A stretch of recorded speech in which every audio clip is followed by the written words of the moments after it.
সুয়ারেজের নোংরা পানি ছড়িয়ে পড়ায় বন্ধ হয়ে গেছে গাজার আল নাসের হাসপাতাল।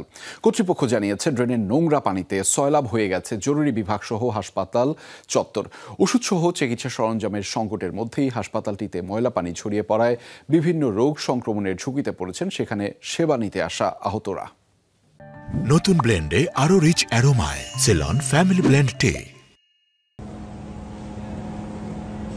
গাজার একটি হাসপাতালের জরুরি বিভাগের দৃশ্য এটি। সুয়ারেজের পাইপ ফেটে ছড়িয়ে পড়েছে নোংরা পানি। মলমূত্র মিশ্রিত নোংরা পানিতে সয়লাব পুরো চত্বর।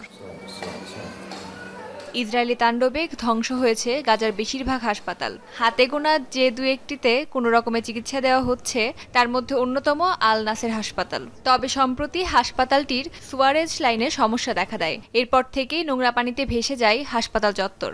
বাধ্য হয়ে সেবা দেওয়া বন্ধ রাখে কর্তৃপক্ষ।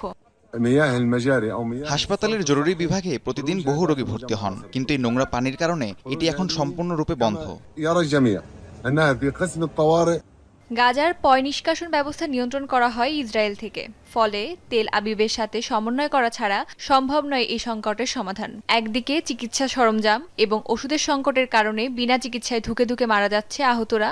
এরই মধ্যে নোংরা পানি এভাবে হাসপাতাল চত্বরে ছড়িয়ে পড়ায় দেখা দিয়েছে ভয়াবহ সংক্রমণের ঝুঁকি।